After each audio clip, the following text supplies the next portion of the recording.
Well, hello, and welcome to this episode of Just a Few.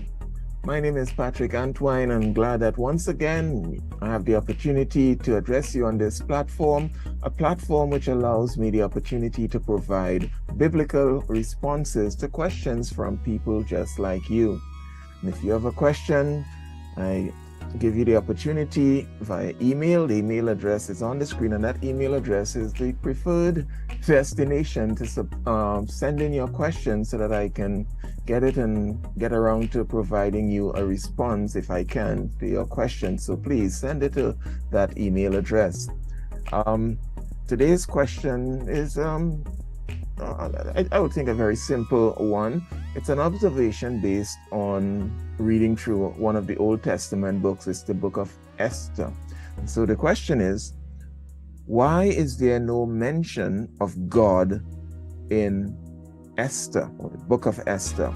And the questioner wants to know, if this is a book about God, of course, the Bible, how could we have a book in the Bible that has no mention at all about God?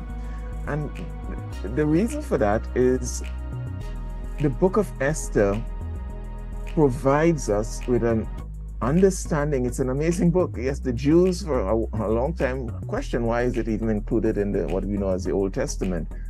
It's a book that focuses on what is known as the providence of God. That word providence is made up of two Latin terms, pro and video, or vidare, which means to see before. God sees things before and makes provision for it before they happen. That's just the power and the nature of God.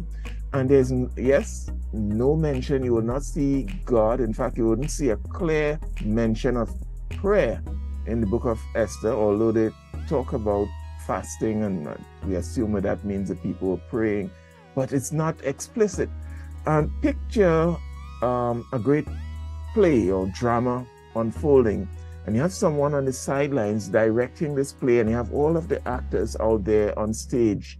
God is like the director of the events of human history, and this book teaches us that this is how he functions. He does not always function, what we could say, visibly, that we see him, but he's not there visible like a director. We don't see the director in the film or in the play, but he is in control of everything. Without him, none of those events that we see as the drama, as the play, would take place. God is this invisible but very real director of all of the events of history. So this book teaches us about the providence and the sovereignty and control of God over the events of everyday life of individuals and of his people. And although the title God or his sovereign name, his covenant name is not mentioned, you can't help but read the book of Esther and realize God is so amazing. He orchestrated everything to bring about the deliverance of his people.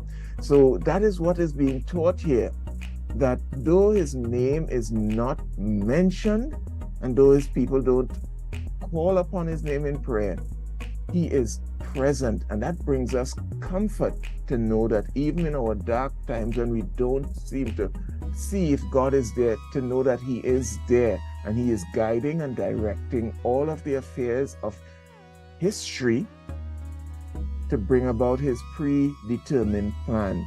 And that's why we don't see name God there, because it is deliberately designed, I guess the Holy Spirit wanted that way, to let us know that God is that great director who weaves his plan throughout the events of history without being intrusive and like a director coming on stage every few minutes and saying, "Hi, I'm the director. Hi, I'm here. I'm doing this." No, God doesn't do that.